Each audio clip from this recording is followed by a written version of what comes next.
Hello, it's Miss Allie from the library and her friend Little Blue Dragon.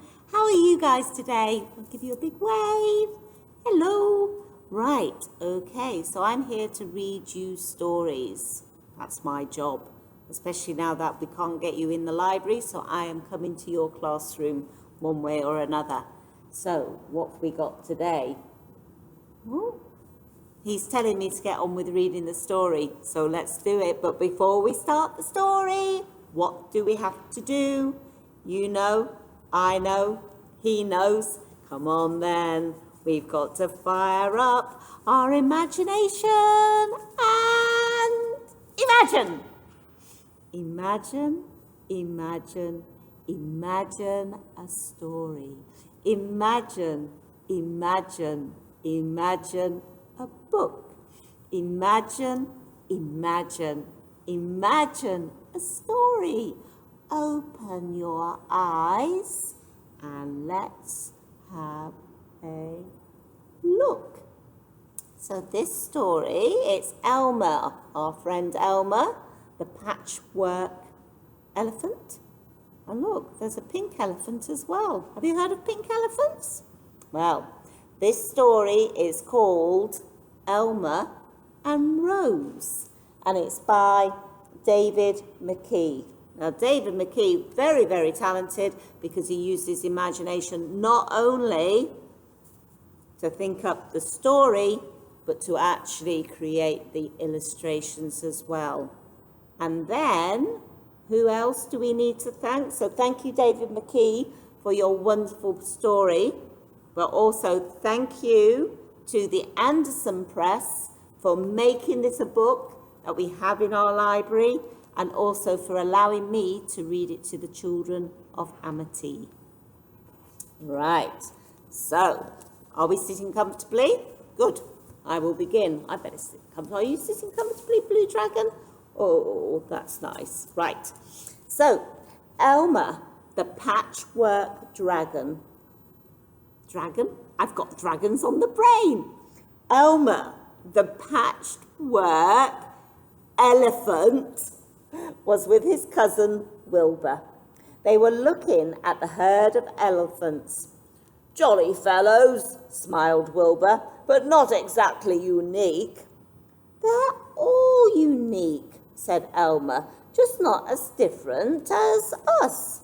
Imagine a herd like you or me. At that moment, Bird arrived and said, Grandpa Eldo wants you to. Come on, Wilbur, said Elmer. Oh, look, where are they off to? Grandpa Eldo was looking under a bush. Where is she? He muttered.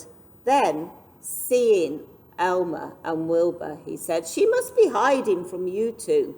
She? Said Elmer. Who are you talking about? This is obviously Grandpa Elber. Rose, said Eldo. She's wandered away from a herd of elephants that passed nearby. You two can take her back to them. Ah, there she is. Don't be frightened, Rose. Come and meet Elmer and Wilbur. From behind a tree peeped a young elephant. A pink elephant. Oh, said Elmer and Wilbur in surprise. Very pretty, Elmer added quickly. Rose became even pinker. She blushes very easily, whispered Eldo. I expect that's why she's called Rose. Rose said, pleased to meet you, and blushed again. You'll find the tracks of the herd by the lake. Just follow them, said Eldo. You'll go faster than I would. Goodbye, Rose. Nice to meet you. Rose said, goodbye, very sweetly, blushed a deeper pink, and then ran after Elmer and Wilbur. At the lake, they met another elephant. Rose stared and hid between Elmer and Wilbur. Hello, Elmer. Hello, Wilbur, said the elephant. Hello, he continued awkwardly, looking at Rose. Rose, said Elmer helpfully. After the elephant had gone, Rose said, That's a strange one. Every so often, to make their journey more fun, they raced each other. Rose loved that because somehow she always won, and every time she blushed even pinker. Between the races, Wilbur played tricks with his voice. He made his voice roar from behind a rock and shout from a tree top.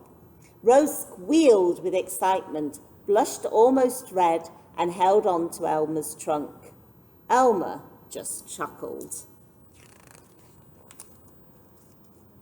Suddenly, Rose said excitedly, Listen, they're just over the hill. I'll go alone now. You may upset the others. They're quite shy. You are all such unusual elephants, especially the strange grey one we saw. Thank you for bringing me back. Come and visit sometime, Elmer called after her. Strange grey one? What does she mean? Asked Wilbur.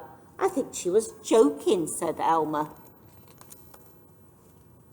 From the hill, they watched Rose safely join the herd. She wasn't joking, said Elmer. No wonder she found the grey elephant strange. The elephants in Rose's herd were all, what do you think? What colour do you think Rose's herd was? Pink! Going home, Elmer and Wilbur were met by Eldo.